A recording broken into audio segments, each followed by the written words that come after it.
Hello दोस्तों, स्वागत है आपका हमारे इस नए वीडियो में। तो इस वीडियो में हम एक नया सब्जेक्ट स्टार्ट करने वाले हैं जो कि हमारा BCS 064 का ई कॉमर्स सब्जेक्ट है।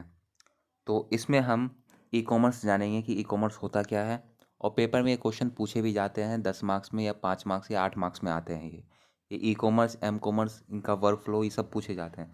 तो चलिए स्टार्ट करते हैं। ई कॉमर्स क्या है पहले जानते हैं। तो ई कॉमर्स हमारा क्या है। E stand for electronic commerce. इसमें ई कॉमर्स में जो हमारा ई होता है, ई का मतलब होता है इलेक्ट्रॉनिक कॉमर्स। अब इसमें क्या होता है, ई कॉमर्स का मतलब है बाइंग और सेलिंग ऑफ अ गुड और service electronic on the internet. Internet पे हम कोई भी प्रोडक्ट या सर्विस खरीदते हैं या बेचते हैं, उसको हम इलेक्ट्रॉनिक कॉमर्स कहते हैं, ई कॉमर्स कहते हैं। ठीक है। अब जरूरी नहीं कि गुड या सर्विस ही खरीदे। ट्रांसफ़र ऑफ मनी भी होता है ना। ट्रांजेक्शन करते हैं, ऑनलाइन ही पैसा भेजते हैं हम, वो भी आ जाता है। या ऑनलाइन कोई भी एक्टिविटी हो, जैसे ओकेशन हो गया, टिकट हो गया, बैंकिंग हो गया, वो सारे हमारे ई कॉमर्स में ही आते हैं। तो बेसिकली हमारा यही मतलब है, ई कॉमर्स का मतलब ऑनलाइन इंटरनेट की मदद से जो भी हम काम करते हैं, वो सारी एक्टिविटी हमारे ई कॉमर्स के अंदर आ जाते हैं। बेसिकली हमारा बाइंग और सेलिंग ऑफ गुड और सर्विस होता है, पर और भी सारी चीज़ होते हैं जो भी हम एक्टिविटी करते हैं ऑनलाइन, वो सारे ई कॉमर्स के अंदर आ जाते हैं। अब ई कॉमर्स में हमारे बेसिकली कुछ टाइप्स हैं, कि कुछ टाइप में बांट रखा है ई कॉमर्स को। उस ई कॉमर्स को देखते हैं कौन कौन से टाइप होते हैं। तो सबसे पहला हमारा टाइप है B2B।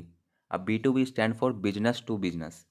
अब इसमें क्या होता है, जो ट्रांजेक्शन होता है, जो बाइंग और सेलिंग होती है, वो एक बिजनेस से दूसरे बिजनेसमैन में होती है। जैसे कि this involve transaction between the two businessman. जैसे कि मैन्युफैक्चर हो गया, होलसेलर हो गया। मैन्युफैक्चर और होलसेलर के बीच में बिजनेस होगा, या होलसेलर या रिटेलर के बीच में होगा। तो इन दोनों के बीच में से जो गुड और सर्विस खरीदे या बेचे जाते हैं, उनको हम B2B कैटेगरी में रखे हैं। जैसे कि यह हमारे सप्लायर हैं। सप्लायर पोर्टल की मदद से होलसेलर को सामान बेच रहा है।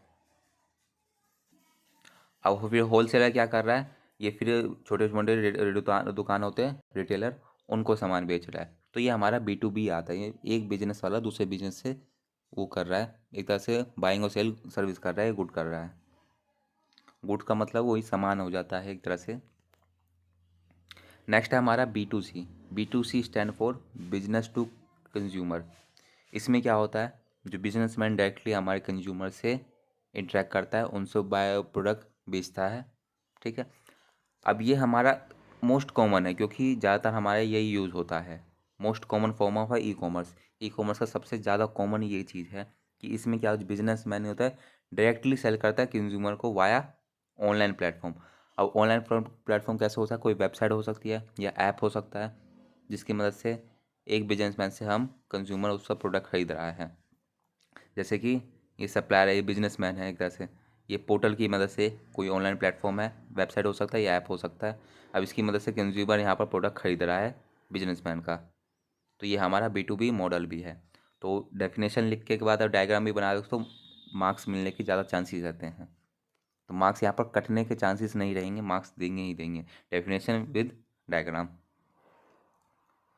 नेक्स्ट हमारा C2C। C2C क्या होता है, कंज्यूमर टू कंज्यूमर। और इसमें क्या होता है, एक कंज्यूमर अपना प्रोडक्ट दूसरे कंज्यूमर को बेचता है विद यूजिंग ऑनलाइन प्लेटफॉर्म। अब इसको हम P2P सेल भी कहते हैं। जैसे कि फॉर एग्जांपल है eBay है, EHS है। ये सारे इसमें क्या होता है, एक कंज्यूमर दूसरे कंज्यूमर को बेचता है। इसमें OLX भी एक तरह से आ सकता है, क्योंकि इसमें क्या होता है, एक कंज्यूमर दूसरे कंज्यूमर को प्रोडक्ट बेचता है या ख़रीदता है उससे। OLX में क्या है, कोई ऐसा दुकानदार नहीं होता, कोई नॉर्मल आदमी ही होता है, वो दूसरे आदमी को बेचता है, कोई बिजनेस वाला नहीं होता है उसमें।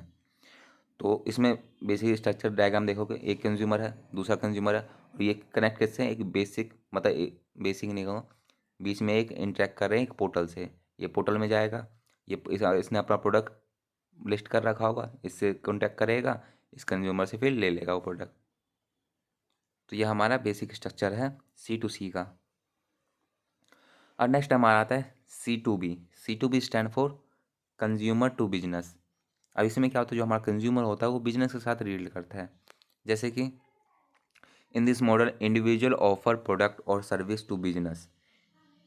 This can include freelance work, crowd sourcing platform, market place for digital service.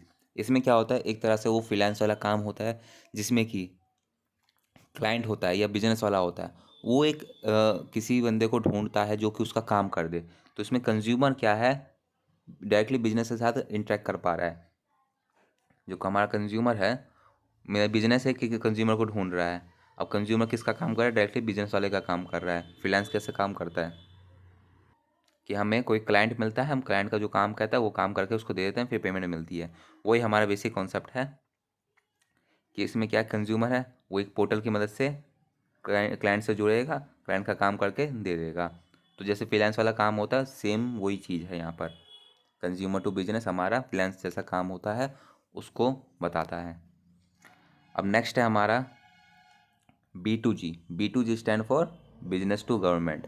अब हम इसमें क्या होता है, जो बिजनेसमैन होता है वो गवर्नमेंट के साथ कुछ भी, जैसे कि यहाँ पर trade exchange of information, trade करता है बिजनेस। जो बिजनेस डायरेक्टली गवर्नमेंट के साथ करती है बिजनेस, उनको हम B2G में रखते हैं। Such website are used by government to trade and exchange with the various business organisation. ऐसा वो वेबसाइट है, जैसे गवर्नमेंट की कुछ वेबसाइट है जो कि प्राइवेट है, जो बिजनेस वाले बनाई है, प्राइवेट सेक्टर ने बनाई है। अब क्या गवर्नमेंट क्या बिजनेस वाले से इंटरेक्ट कर पा रही है ना, क्योंकि उनका सर्विस यूज़ कर पा रहे हैं, है ना। Website are created by the government and provide the medium to business submit application government. ऐसी वेबसाइट होती है जो प्राइवेट सेक्टर ने बनाई है, वेबसाइट कोई बनाई है, उसकी मदद से हम गवर्नमेंट के साथ इंटरेक्ट कर पा रहे हैं। गवर्नमेंट कोई एप्लीकेशन या कुछ भी सबमिट कर पा रहे हैं, उसकी बात रख पा रहे हैं। तो बीच में एक यहाँ पर बिजनेसमैन वाला काम करता है, प्राइवेट सेक्टर काम करता है। जैसे कि ये एक बिजनेसमैन है, इसने एक पोर्टल बना दिया। अब इस पोर्टल की मदद से हम गवर्नमेंट के पास इंटरेक्ट कर पा रहे हैं, कुछ भी एप्लीकेशन सबमिट करने हो या कुछ भी रिक्वेस्ट भेजनी हो, वो कर पा रहे हैं। तो ये हमारा एक सिंपल सा एक मॉडल है जिसका B2G मॉडल है। और नेक्स्ट है हमारा G2B। G2B stand for government to business. अब इसमें क्या होता है, government use G2B model to approach a business organisation. Such website support auction tender and the other functionality such as a submission of application form. अब जैसा इसमें था B2G था, उसका एक तरह से रिवर्स है। अगर गवर्नमेंट को बिजनेस के साथ इंटरेक्ट करना है तो वहाँ पर एक कॉमन वेबसाइट बनाई जाती है जो कि हम बिजनेस के साथ इंटरेक्ट कर पाते हैं, जैसे कि ऑक्शन हो गया, टेंडर हो गया, है ना। टेंडर जैसे पास करवाते हैं, उस तरह से हो गया। गवर्नमेंट का एक पोर्टल की मदद से बिजनेस बिजनेस से इंटरेक्ट कर पाएगी, बिजनेसमैन से इंटरेक्ट कर पाएगी, प्राइवेट सेक्टर प्राइवेट कंपनी हो गए उनके साथ इंटरेक्ट कर पाएगी। तो हमारा ये G2B मॉडल है, सिंपल सा। नेक्स्ट है हमारा G2C। G2C stand for government to citizen. अब इसमें क्या होता है, government use G2B model to approach a citizen in general. यहाँ पर एक तरह से सिटीजन लोगों के लिए है। सच पोर्टल में support the option of the vehicle machinery and other materials. Such portal also provide service like registration of birth, marriage, death and। इसमें क्या होता है कि गवर्नमेंट डायरेक्टली सिटीजन के साथ इंटरेक्ट करती है। कैसे करती है, एक पोर्टल की मदद से, एक वेबसाइट हो सकता है, ऐप हो सकता है। अब इसमें क्या होता है, इस पोर्टल में क्या होता है, गवर्नमेंट क्या करती है, ऑक्शन जैसे कराते हैं, कोई साइकिल बेचनी हो, साइकिल कह रहा हूँ, कोई भी मशीनरी चीज़ हो गई या कोई भी ऑक्शन जैसे लगाते हैं, ज़मीन के लगाते हैं, बिल्डिंग के लगाते हैं, गाड़ी का के लगाते हैं, कोई भी सामान का होता है उसका ऑक्शन लगाते हैं, गवर्नमेंट लगाती है, गवर्नमेंट उसको बेचना चाहती है, किसको, सिटीजन को। तो वो किसी एक पोर्टल की मदद से इंटरेक्ट कर पाएगी सिटीजन को। और भी काम होता है जैसे रजिस्ट्रेशन हो गया, बर्थ सर्टिफिकेट हो गया, मैरिज हो गया, डेथ हो गया, ये सारे काम भी इस पोर्टल में किए जाते हैं और ऑक्शन वाला भी काम होता है। And the main one of the main objective of G2C portal का क्या है, reduce time of performing various government service. जो भी गवर्नमेंट की सर्विस होती है उसको, उसके काम को कम करने के लिए हम ये मॉडल यूज़ करते हैं मेनली। अब मेनली क्या है, अगर इंडिविजुअली हम देखेंगे तो उसे टाइम लग जाएगा, हम तो पोर्टल पे डाल दिया, अब जिसको इंटरेस्ट होगा वो डायरेक्टली आएगा। तो वही चाहिए, गवर्नमेंट का एक पोर्टल की मदद से सिटीजन को डायरेक्ट कनेक्ट कर पाती है। और नेक्स्ट है हमारा C2G। C2G stand for citizen to government. अब इसका एक तरह से उल्टा है, कैसे डेफिनेशन देखते हैं। सिटीजन टू गवर्नमेंट क्या refer to the digital interaction between the individual citizen and public sector organisation government. This electronic relationship facilitate the exchange of information, product, service and payment between the citizen and government agency, thereby the improving the efficiency and accessibility of the conveyance of government service। एक तरह से उसी का inverse है, जिसमें कि citizen है वो गवर्नमेंट के साथ इंटरेक्ट कर पाती है, कोई भी पब्लिक सेक्टर के एक तरफ बीच में काम करेगा, है ना। वो सिटीजन उनकी मदद से गवर्नमेंट के साथ इंटरेक्ट कर पाएगी। कोई भी इंफॉर्मेशन एक्सचेंज करना हो या प्रोडक्ट सर्विस करना होगा, पेमेंट हो गए, पेमेंट हम करते हैं गवर्नमेंट को, फॉर्म भरते हैं तो पेमेंट कराते हैं, तो वो पेमेंट कैसे होगा, गवर्नमेंट को भी एजेंसी होती है बीच में इंटरेक्ट करती है, उसकी मदद से हम गवर्नमेंट के साथ इंटरेक्ट कर पाते हैं। इससे क्या एफिशिएंसी हो गई, एसिलिटी हो पाती है, गवर्नमेंट की सर्विस होती है उनको हम एक्सेस कर पाते हैं। CTO is the key component of a e-government initiate the aim to enhance government through the use of information communication technology। ये हमारा एक तरह से की कंपोनेंट हो गया, क्योंकि इसमें हम गवर्नमेंट को जो भी सर्विस होगी, है ना, उसको हम यूज़ कर पाते हैं, इंफॉर्मेशन हम एक्सेस कर पाते हैं। अब ये हमारा जो भी था टाइप्स थे हमारे ई कॉमर्स के, वो सारे ख़त्म हो गए। अब ओवरव्यू एक तरह से समरी एक तरह से है कि e commerce operate through the various technology such as mobile commerce. E commerce है हमारा, अलग अलग टेक्नोलॉजी पे भी हम काम करते हैं, जैसे कि हमारा एम कॉमर्स हो गया, जिसे हम मोबाइल कॉमर्स भी कहते हैं। ये हम नेक्स्ट वीडियो में देखने वाले हैं कि एम कॉमर्स भी क्या होता है, आने वाली वीडियो में आएगा। और ई कॉमर्स में और क्या आते हैं, जैसे इलेक्ट्रॉनिक फंड ट्रांसफ़र होगा, इलेक्ट्रॉनिक ही हम पैसा भेज रहे हैं वो भी आ जाता है, सप्लाई चेन मैनेजमेंट भी हो जाता है, इंटरनेट मार्केटिंग हो गई, ऑनलाइन ट्रांजेक्शन हो गया, है ना। इलेक्ट्रॉनिक डेटा इंटरचेंज हो रहा है, इलेक्ट्रॉनिक में डेटा एक्सचेंज किया जा रहा है, इन्फॉर्मेशन भेजा जा रहा है, ये सारे ऑटोमेटिक डेटा कलेक्शन हो जाते हैं। तो ये सारे भी हमारे ई कॉमर्स के अंदर आते हैं। As transfer the way business to consumer interact providing convenience, क्या बिजनेस कंज्यूमर से इंटरेक्ट कर पा रहे हैं, प्रोडक्ट सर्विस बेच पा रहे हैं, कुछ भी है, वो सारे हमारे ई कॉमर्स के अंदर आ जाते हैं।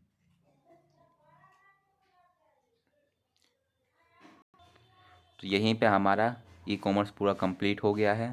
ठीक है, नेक्स्ट वीडियो में हम देखेंगे कि work flow of a e commerce काम कैसे करता है। ये भी हमारा पूछा जाता है, इम्पोर्टेंट हो जाता है। ये पूछते हैं कि एम कॉमर्स या ई कॉमर्स का वर्क फ्लो बताओ, काम कैसे करता है।